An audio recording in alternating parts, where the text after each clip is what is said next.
नमस्कार दोस्तों, आज की हमारी वास्तु लर्निंग का टॉपिक है किसी भी आड़े तिरछे भवन, फैक्ट्री, मकान, मॉल, ऑफिस, घर इत्यादि को कैसे ग्रिड किया जाता है।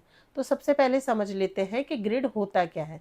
ग्रिड होता है किसी भी भवन को, किसी भी प्रेमिसेस को 16 दिशाओं में बांटना। इन 16 दिशाओं में एक दिशा 22.5 डिग्री की होती है और हर दिशा का अपना एक यूनिक ट्रेट होता है, एक गुणधर्म होता है और इसके प्रभाव हमारे जीवन पर पड़ रहे होते हैं।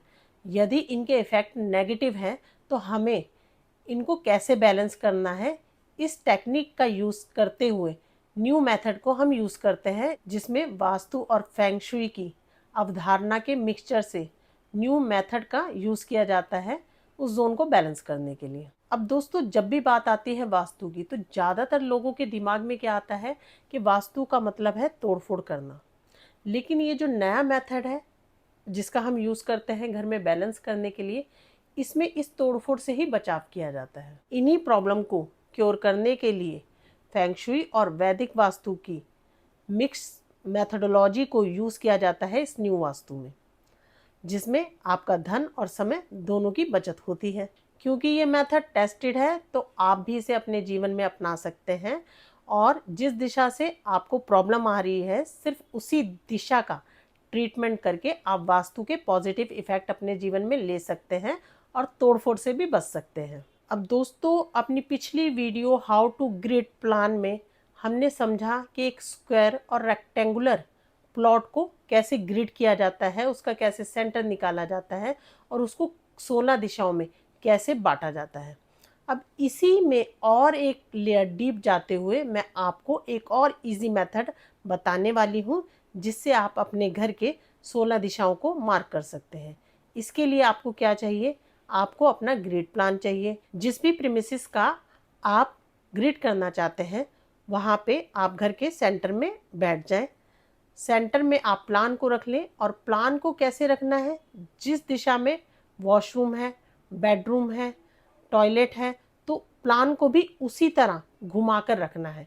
अब इसमें जो भी सेंटर निकल कर आया है उसमें मोबाइल पर आपने कंपास को खोल लेना है और जो सामने की वॉल आपको मिल रही है उसमें देख लेना है कि कौन सी दिशा आ रही है और उसमें कौन सी डिग्री आ रही है।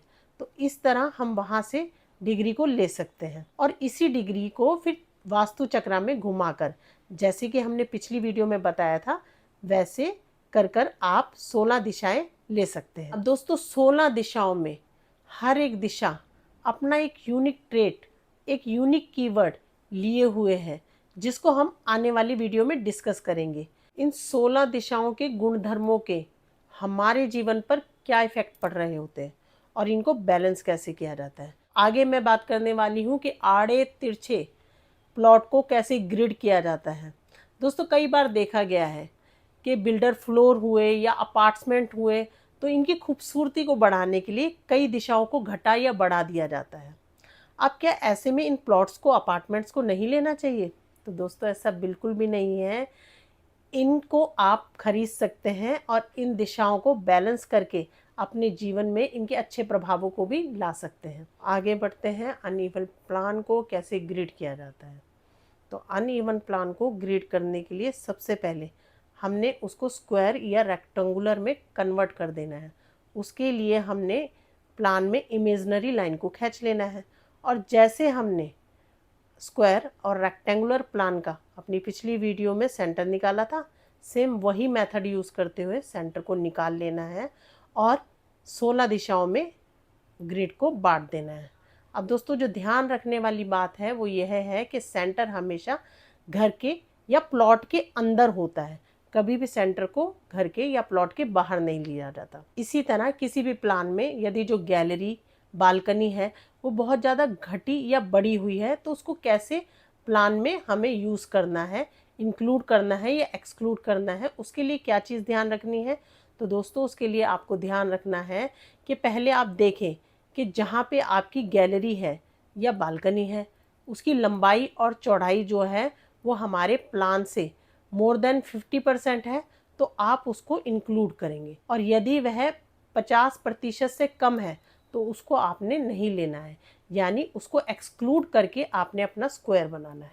तो दोस्तों इस तरह आपने अनइवन प्लॉट के सेंटर को ले लेना है। अब दोस्तों कई बार क्या देखा गया है कि बहुत सारे प्लॉट जो होते हैं, बहुत सारे भवन जो होते हैं, वो बहुत ज़्यादा आड़े तिरछे होते हैं। तो ऐसे में इन प्लॉट्स के, इन भवन के जो सेंटर निकलते हैं वो 2 निकल कर आते हैं। तो ये चीज़ का भी आपने ध्यान रखना है जब भी आपने सेंटर को निकालना है। सेंटर जब भी हमें मिल जाए उसके बाद जो हमारा नेक्स्ट स्टेप होता है वह उस प्लान को 16 दिशाओं में बांटने का होता है, जो कि 22.5 डिग्री की होती है। 22.5 डिग्री की 16 दिशाओं में जब हम बांटते हैं और उन जोन के जो भी गुणधर्म हैं, क्वालिटीज़ हैं, उससे जब हम कंपेयर करते हैं अपनी प्रॉब्लम्स को, जो भी हमें समस्या देखने को मिल रही है उससे जब भी हम कंपेयर करते हैं प्लान को, तो वह हमेशा मैच करनी चाहिए। यदि वह मैच नहीं हो रहा है तो आपने सेंटर गलत लिया है, आपका नक्शा जो है वो ठीक तरीके से ग्रिड नहीं हुआ है। तो प्रॉब्लम के अकॉर्डिंग ही मैप ग्रिड किया जाता है, जिसमें आप इसको थोड़ा सा घुमा सकते हैं, क्योंकि जो समस्या आपको आ रही है वह समस्या आपके नक्शे में झलकती है, वह दिखाई देती है।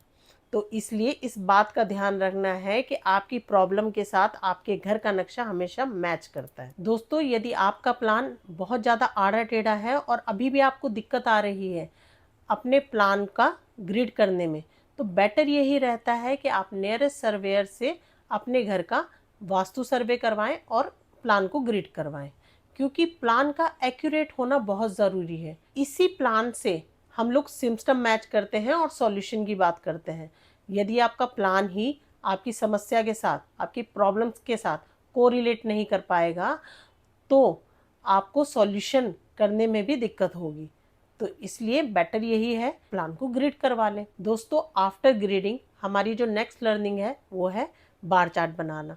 बार चार्ट बनाने के लिए आपको आपके घर का प्लान ग्राफ पेपर पर प्रिंट करके रखना है। नेक्स्ट वीडियो में हम बात करने वाले हैं ग्राफ के थ्रू बार चार्ट कैसे बनाया जाता है। उम्मीद है मेरी ये जानकारी आप लोगों को अच्छी लगी होगी। आज इस वीडियो में इतना ही। So keep observing and stay tuned. धन्यवाद।